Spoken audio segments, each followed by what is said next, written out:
Você já reparou que existem pessoas que parecem estar vivas por fora, mas estão completamente mortas por dentro? Elas sorriem nas fotos, seguem a rotina, dizem que está tudo bem, mas por dentro, um vazio profundo, um silêncio que grita, uma ausência que elas não sabem explicar. Talvez seja você. Talvez você já não sinta Deus há muito tempo. E o pior, você acostumou-se a viver assim. Havia um homem que parecia ter tudo, uma casa confortável, um bom trabalho, uma família, presentes. Mas à noite, quando todos dormiam, ele ia até a cozinha, sentava-se no escuro e chorava sem entender o porquê.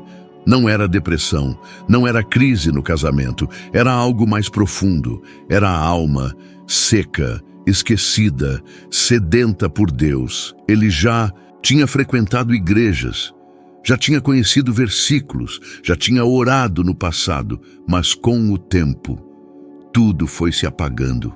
A fé virou rotina, a oração, um ritual vazio, a presença de Deus, uma lembrança distante. E foi ali, sentado no escuro, numa madrugada silenciosa, que ele sentiu uma pergunta atravessar o coração como uma flecha. Por que deixaste de me buscar? Se essa história está tocando o teu coração, escreve nos comentários: Senhor, eu quero te buscar de novo. E inscreve-te agora para continuar essa jornada espiritual até o fim. Ele não contou a ninguém sobre aquela pergunta que queimou em seu peito naquela madrugada. Voltou para a cama em silêncio e ficou ali, de olhos abertos, encarando o teto. O sono não vinha, mas uma inquietação crescia por dentro como uma chama tímida querendo reacender. Na manhã seguinte, tudo parecia igual: café, trânsito, trabalho, risos, reuniões. Mas dentro dele havia um ruído surdo, como o ranger de uma porta espiritual há muito tempo fechada. Começou a lembrar de quando sentia Deus, de quando chorava durante uma oração, de quando ouvia um louvor e o coração pulsava mais forte, de quando lia a Bíblia e sentia que Deus falava diretamente com ele. Mas hoje ele apenas ouvia palavras. Hoje ele só vivia no automático. Hoje ele percebia, sua vida espiritual havia se perdido sem ele perceber.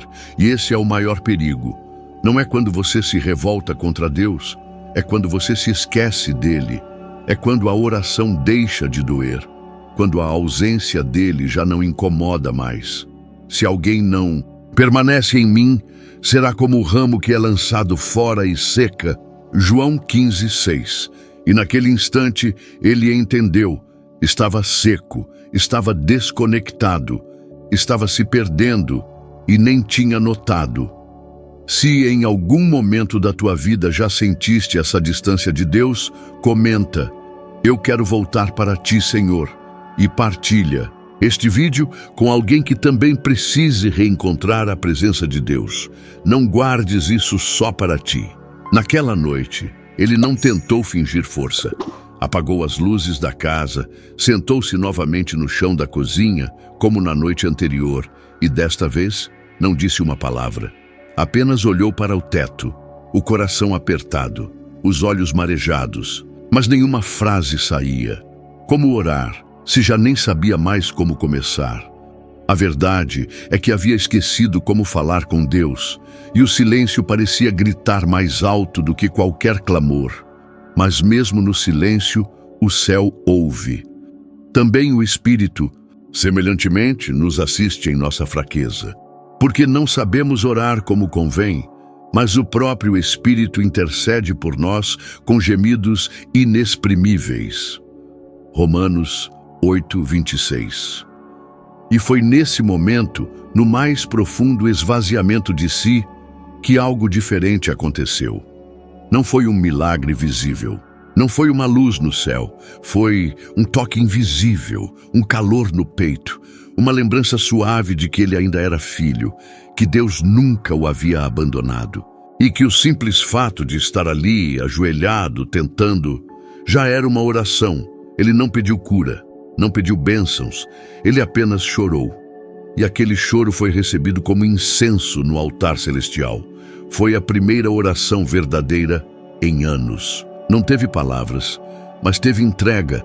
Se tu já te ajoelhaste sem saber o que dizer, comenta: Senhor, escuta até o meu silêncio. E se este vídeo está falando contigo, clica em gostei e permanece comigo até o fim desta oração. Naquela mesma semana, algo começou a mudar.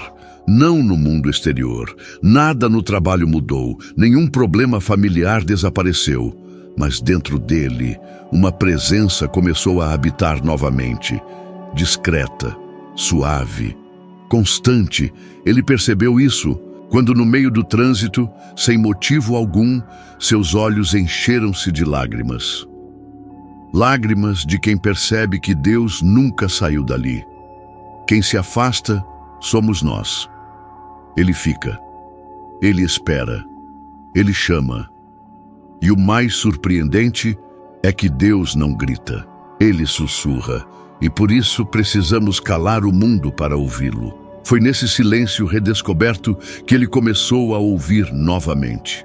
Não vozes, não sons, mas direções, toques na alma, chamados para voltar ao altar. Ele voltou a ler a Bíblia, não como obrigação, mas como quem procura oxigênio. E ao abrir no Salmo 42, seus olhos pararam nas palavras: como o cervo anseia por águas correntes, a minha alma anseia por ti, ó Deus. Salmo 42:1.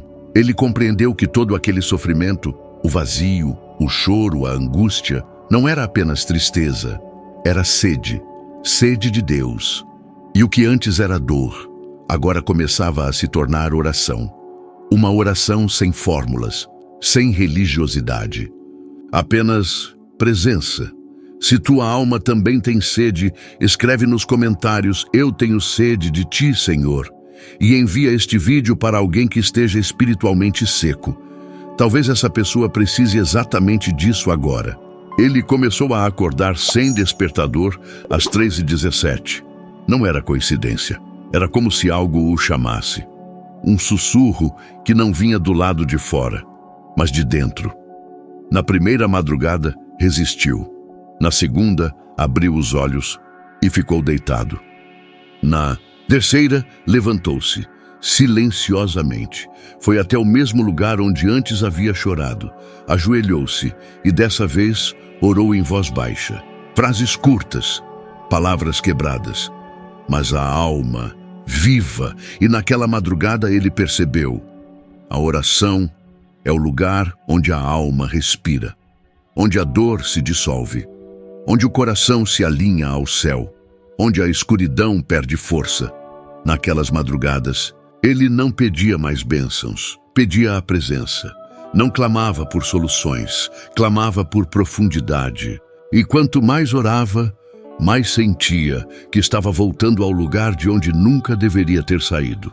A oração é o fôlego da alma, já dizia Spurgeon, e ele, depois de tanto tempo sem ar, estava finalmente respirando de novo. Aos poucos, a vida ao redor também começou a mudar. Mas não porque tudo ficou fácil. É que agora o centro dele estava firme, o espírito estava aceso e Deus habitava de novo o seu interior. Se tu também tens sentido esse chamado nas madrugadas, comenta: desperta-me para te buscar, Senhor. E se esta história está a tocar teu espírito, partilha com alguém que precise ser acordado espiritualmente. A presença de Deus não é algo que se explica, ela transborda. E foi o que começou a acontecer.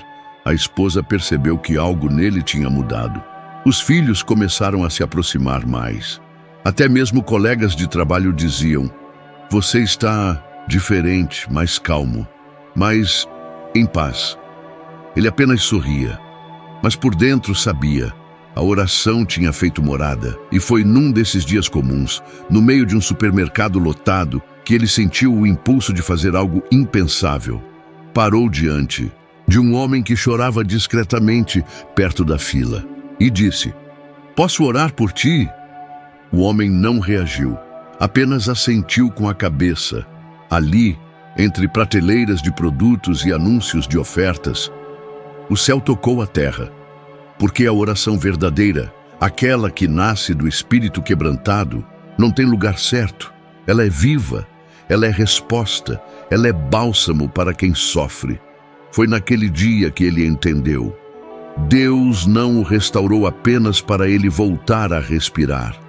Deus o restaurou para que outros também respirassem.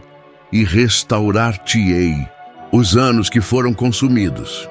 Joel 2:25.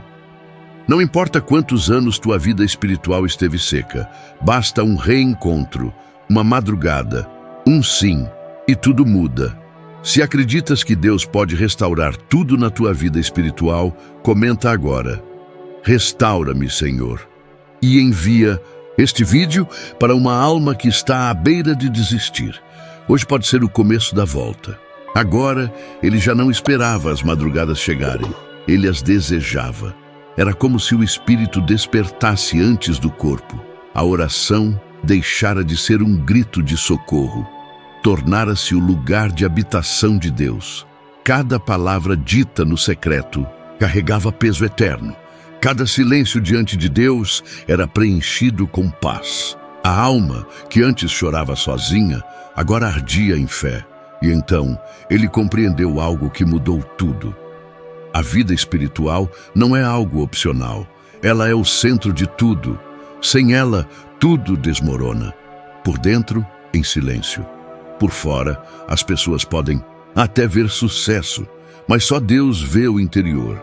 Só Deus sabe quantos estão sufocados espiritualmente, sentindo falta de algo que nem sabem nomear. E você que está aqui, talvez seja essa pessoa, que serve, trabalha, ajuda, vive, mas sente que algo falta. Talvez o que te falte não é descanso, é oração, não é motivação, é intimidade, não é um novo plano, é um reencontro com o Espírito de Deus. O Senhor está perto de todos os que o invocam, de todos os que o invocam com sinceridade. Salmo 145, 18. Deus está perto, agora mesmo. A pergunta é: tu estás? Se estás pronto para tornar a oração o teu lugar de morada, comenta: faz da minha vida um altar, Senhor. E deixa este vídeo ser resposta na vida de mais alguém. Compartilha agora com quem precisa voltar para Deus. Naquela última madrugada, ajoelhado com o rosto no chão, ele não pediu nada, não agradeceu nada, não explicou nada. Ele apenas se entregou. E naquele chão frio, com o coração quente, ele sentiu como se Deus o abraçasse de dentro para e fora. Nenhuma palavra humana conseguiria descrever aquele momento. Mas ele sabia: estou de volta, voltei para o altar, voltei para casa. Talvez, enquanto escutavas esta história, algo dentro de ti começou a queimar. Uma memória, um desejo, uma dor antiga, uma saudade de Deus que tu não sabias que ainda carregavas. Pois ouve bem, não é tarde, não acabou, ainda há tempo, ainda há presença, ainda há um lugar no altar só para ti. Não deixes que tua vida espiritual morra enquanto tentas manter todas as outras áreas vivas. Sem Deus, tudo seca. Com Deus, até o deserto floresce. Hoje, o Senhor está a te chamar. Não com barulho, não com promessas de bênçãos, mas com amor, com um clamor suave que ecoa em teu espírito. Volta para mim. Se esta história te tocou profundamente, escreve nos comentários agora mesmo: estou voltando, Senhor. Inscreve-te no canal se estiveres pronto para deixar Deus restaurar completamente tua vida espiritual. E compartilha este vídeo com quem já não sente mais a presença de Deus, mas precisa ouvir isso hoje, porque talvez essa oração seja a última tentativa de alguém voltar a viver por dentro.